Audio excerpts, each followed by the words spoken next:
What's good, Laker Nation? Today I want to talk about Larry Nance Jr. and Marcelo Hertris. A friend of mine last night, we was talking, he a Laker fan also.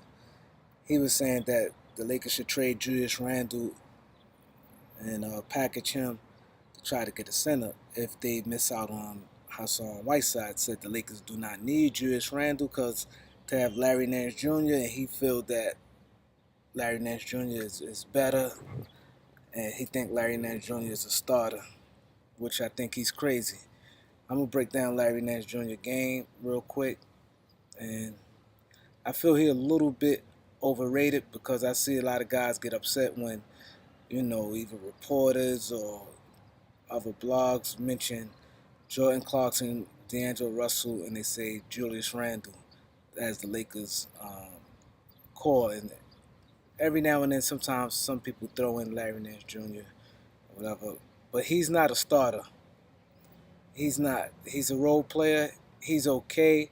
Reason why I said I feel he a bit overrated because he's okay in defense. He will hustle. To me, that's he hustle, but he don't have no real outside game.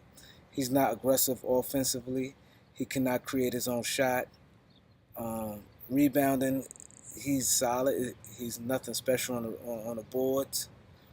And the main thing where I see with him, I think his energy comes a little more when he's cutting, waiting on a lob or a dunk.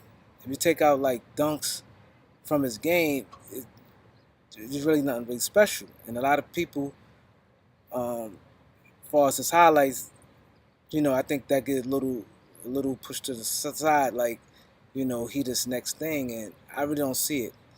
He's not like he's not no Kenneth Fareed. Kenneth Fareed is a greyhound up and down the floor. He's relentless on the boards, and like I said, Kenneth Fareed to me is way more athletic than him. Like Nance jumps high, but he played with this pace like he just like this floats in the game. It's like he's not there. Then he'd turn around and may catch a lob or he pick and roll. Then he'd dunk. So he make like plays where it'd be like wow. And so it overlooks his game. He cannot score when you give him the ball on the wing. There's really nothing he do with it. He basically passed the ball right back out, and he hit the jumper every now and then. But like I said, it's nothing um, great or even really good offensively as far as what he do. And defensively, he all right. He will hustle, and he pretty much will compete and try to he make good basketball plays. I give him that, but I think he should because his father was a pro, and most guys who father was a NBA player, most of them fundamentally be solid for the most part. You really don't see them really not knowing the game. He's supposed to. He has a NBA dad. He grew up in the house with him. He should. You know, I learned basketball on my own. When I played ball coming up, everything was on me. I didn't have no one, to train. Like, the father prepared them for that moment for him to be in the NBA. So it's different, with him and a guy like Julius Randle. Yeah, Julius Randle make some mistakes and stuff like that, but the upbringing was different. But Julius Randle way more talented. He could get the ball, go coast to coast. He a better rebounder. He make things happen. And it's different when you're playing on a weak team.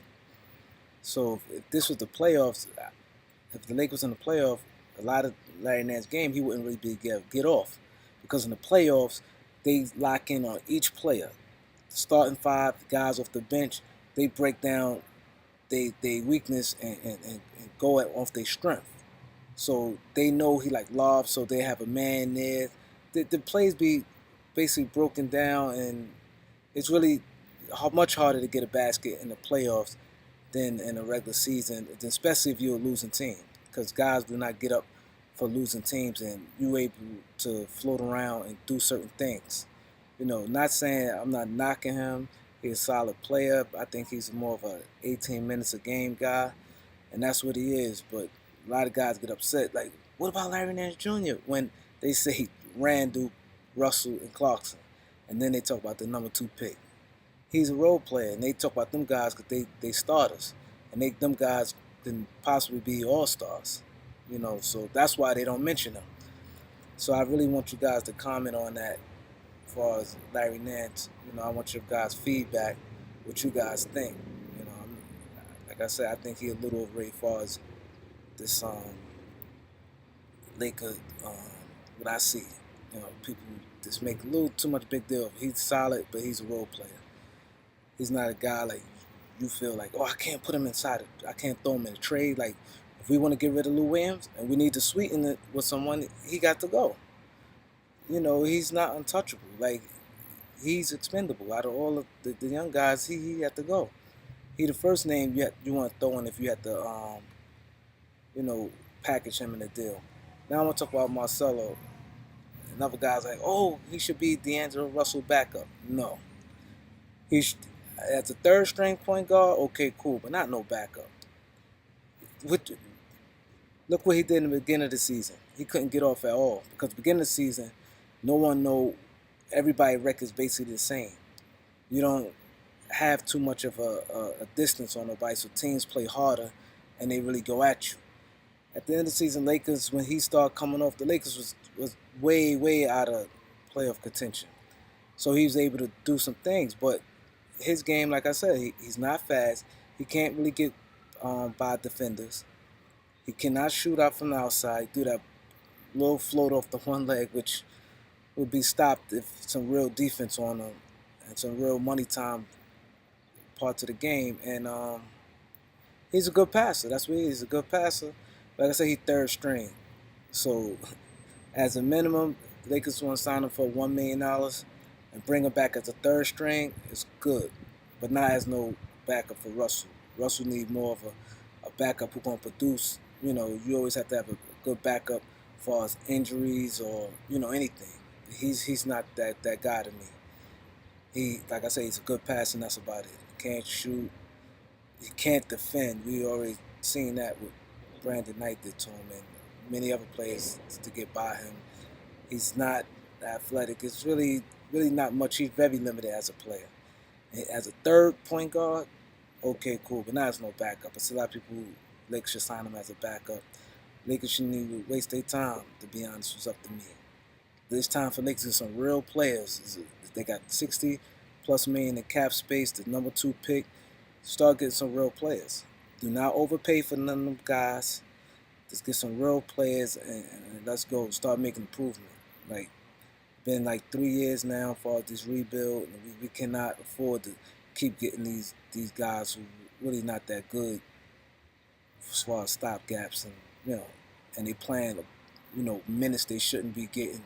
Like I say, third string guys should probably play like 25, 30 games a year, blowout time or a bad injury. He that type of guy. So you guys hit me up and follow me on Twitter, Laker Beat News, and share your comments and subscribe to me. Thank you.